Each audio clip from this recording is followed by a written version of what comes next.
Got your mic.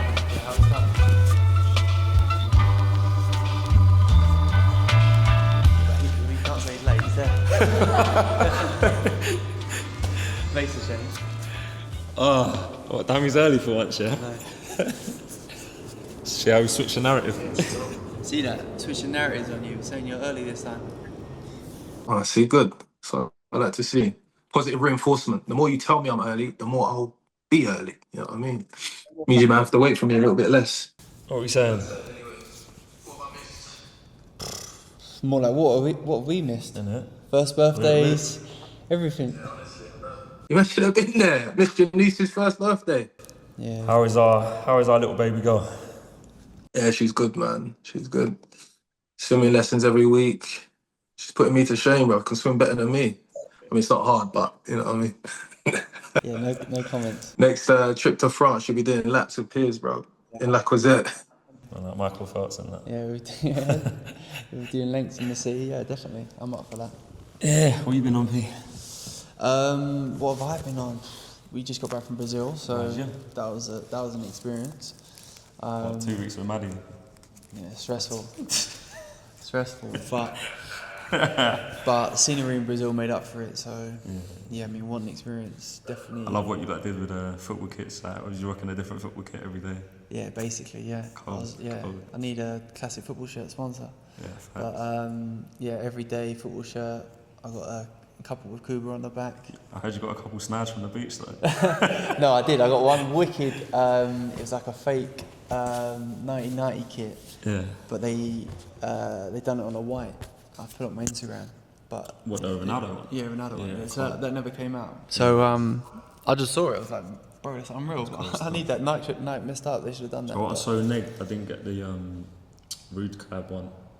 Yeah, what, the coma? Yeah, like, Yeah, I it's cool. was trying to source it the other day. So if you don't know anyone that's got that, I need to source that. Yeah, I'm thinking for one of my sets, I need to write that one in. That'd be cool. Yeah, but we need the COOBA sponsorship. Of course. Chelsea need a sponsor, so Not me on a COOBA thing talking about. yeah, Anyway, this guy. I caught the rude joint. You mean you should have designed one for COOBA, bro? Yeah. Like I said, Chelsea need a sponsor, so we can slap that on there. we're sleeping, man. We're sleeping.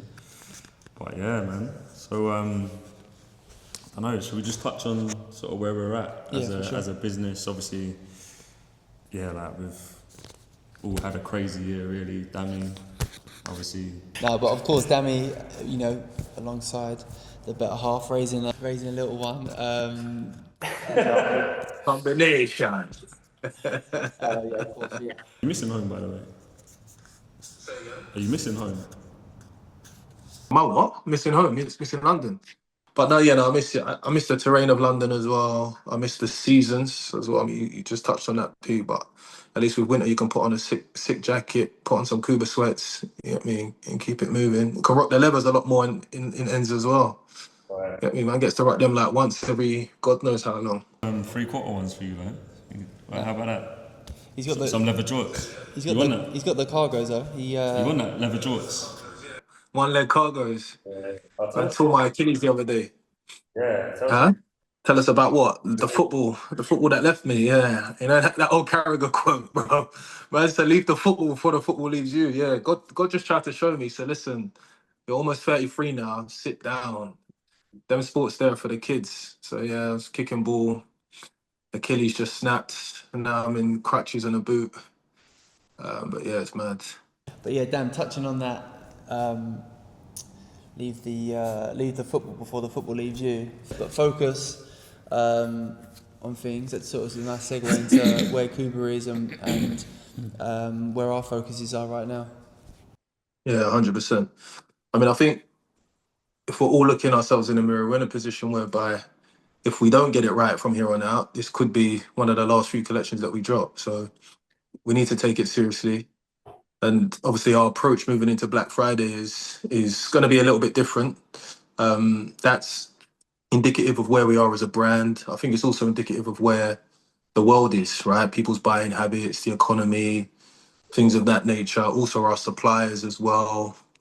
We have to, just take all of that into consideration.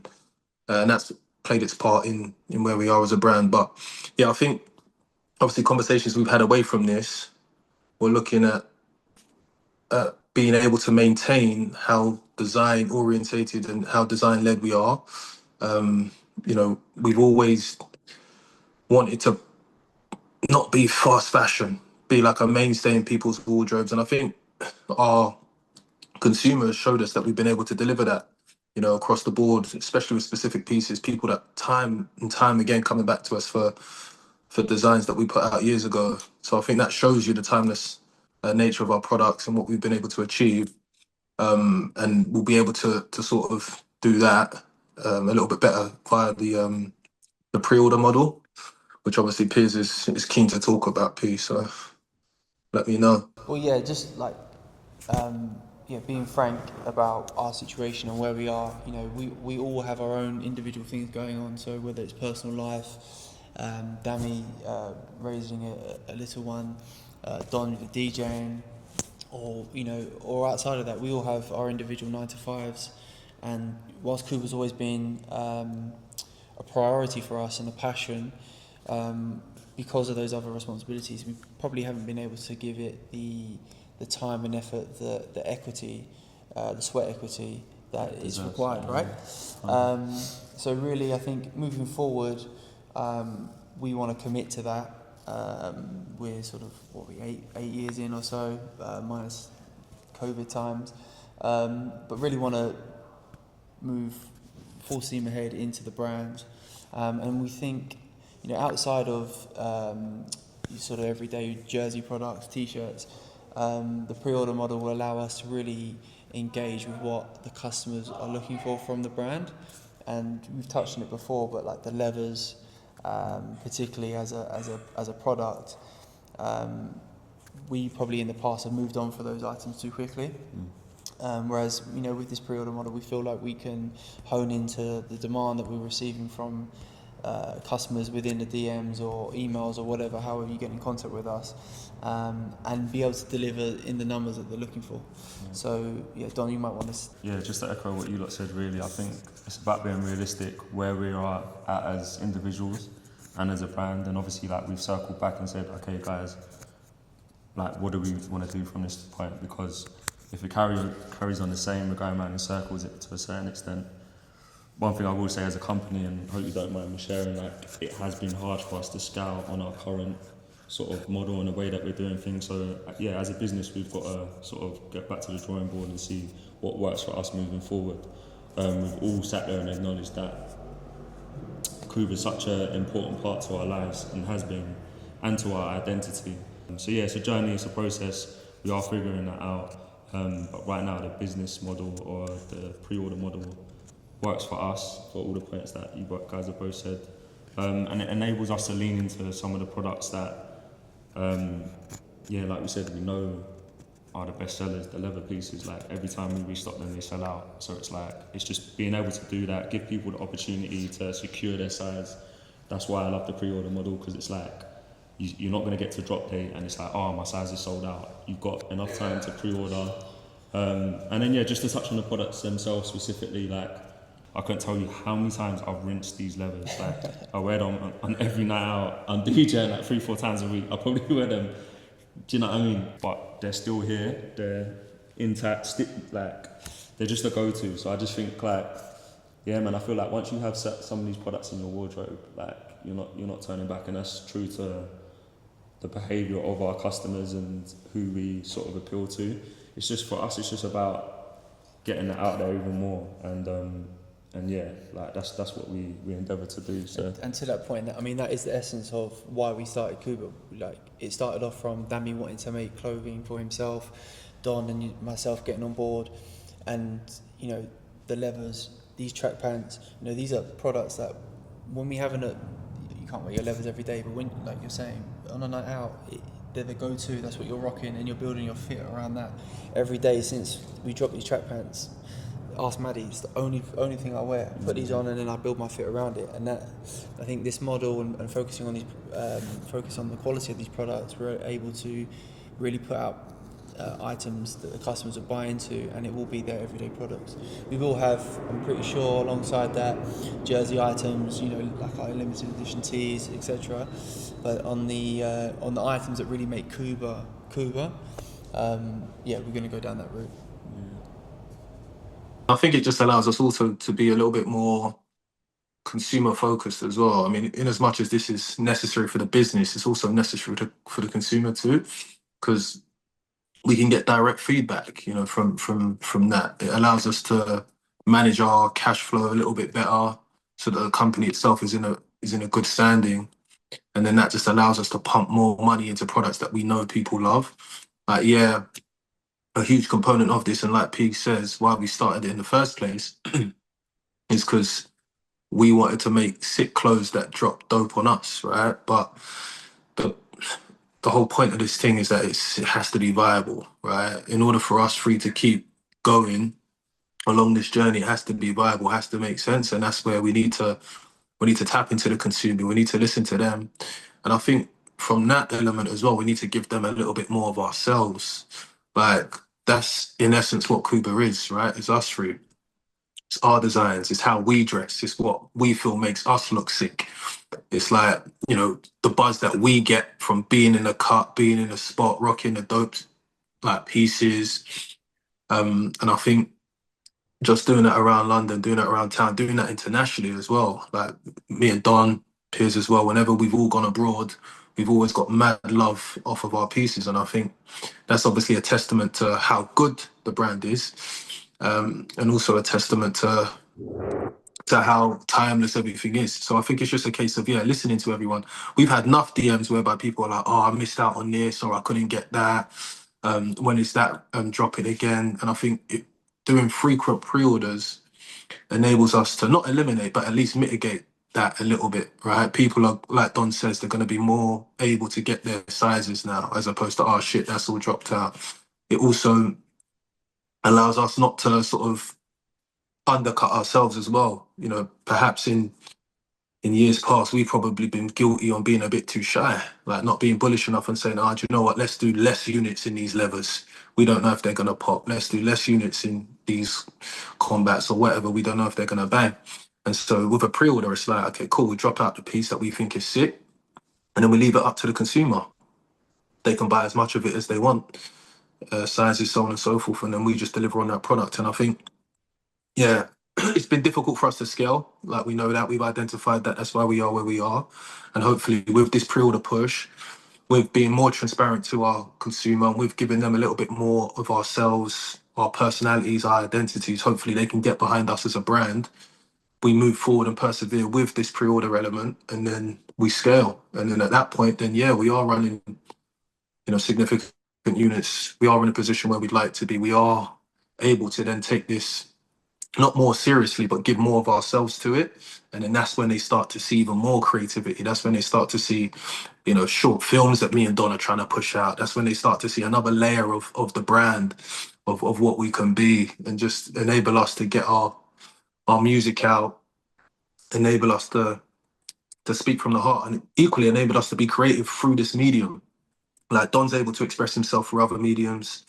Me and P have always expressed ourselves through fashion. P was always that chap that just had the pieces on deck from early. Everyone knew it. So I think just being able to express yourself through how you dress is very important, and that's obviously what we're just trying to push. That's the narrative we've been trying to push, and yeah, we just want everyone to get behind us, and we can keep doing that, really. Yeah, and I think that's the essence of the brand. Like, even if you look at the pieces and how the pieces are birthed, like, all right, it's sort of situational, it's circumstantial, right? The levers, it's like, cool, we want to rock levers on a night out. Yeah, someone spills drink down you, you're wiping it off. Do you know what I mean? And you can still, and you're Gucci. But it's just, like, I'm being silly, but it's like, these pieces, like, it's not just random. It's not just like the Euro circuit, cool. Like, we're doing the Euro circuit. That's what we love to do in the summer. Yeah, do you know what I'm saying? So it's not just random. It's not just like, all of our pieces, they do have meaning. They are true to us. And I think for us, like, we've done ourselves a disservice by not really voicing why we do certain things. It's sort of like, one day you see it on a story, next day it's on the website. So yeah, like, there's a duty for us to be. Sorry, my phone's going. Yeah, no, there's a duty for us to sort of be a lot more expressive, and that's the only way we're really going to move this brand forward, because there is a part of it, like what we're doing right now is being transparent. We are trying to navigate a very difficult situation within the business. To do that, we need to play our part, and obviously from the people that support us, we're in this together, like we're on this journey together. If we was to turn around tomorrow and say, listen, like there's not much further we can go with this, there's going to be a lot of disappointed people, or I assume, or I hope so anyway. Yeah. But do you know what I mean? There's going to be a lot of people that say, right, like, what, I'm never going to be able to get COOBA again, and obviously we don't want that to be a reality or a situation. But yes, we are navigating a difficult time, but we're here to say that we're pushing through it, you know. So yeah. So Don, so like Black Friday's upcoming, so how's that going to look for everyone? Yeah, so I think it's just, obviously we spoke at length, like it's just managing the expectation. We're in a difficult situation, the economy's in a difficult situation across the board, the landscape of fashion, etc. So even our suppliers, everything. So as much as we'd like to have an elaborate, huge collection for Black Friday, it's unrealistic, and therefore we are doing the pre-order model like we spoke about, which will start from this Friday. Friday, what would the date be? 21st, I think. Yeah, Friday. Yeah, Friday 21st. So yeah, Friday 21st we'll open up the pre-order. That will run throughout the whole week, throughout the Black Friday weekend. Pre-orders usually take 4 to 6 weeks, so you won't have your products there and then, but it allows you to lock it in with the Black Friday discount, and allows you to get some of our best-selling pieces that have been out of stock for the best part of the year, i.e. the leathers, some of our nylon tracksuits, and we will have a few other new products sprinkled in there as well. So yeah, lots to look out for, lots to look forward to. But yeah, it's really just about us giving this another push and yeah, seeing where we go from there. For sure. All the moments spent crying, I was meant to laugh. The past don't hurt as much as it did. I'm intact, honorable syntax. Just trying to cope, I had a head full of smoke and a stomach where the gin sat. Imagine if I didn't rap. I'm grateful for the gift of gab. Articulate the break, then let a wave crash. The place I put my pain at, the place I let it rain at, where the fleeting feelings ain't facts. It's a transmutation of a sane man, flying through the outer realm and praying for a safe landing. My kind of grace candid and sage managed to make it out alive and live a life of great standards. My head's spinning like a break dancer. With all my problems in question, I got the same answers. I meandered, the path zigzagging like a jack-o'-lantern. My inner light relying on my candor to make the expedition. Got a plan first, I had the premonitions, gripping grimace till my hands hurt. All that petty banter when I was busy kicking cans. Young black, gifted like the Panthers. Past life regressions at a glance. I speak the language of the heart, those who seek it understand. I trust that where I'm meant to be is where I am. Spirit led me through the ash and left impressions in the sand.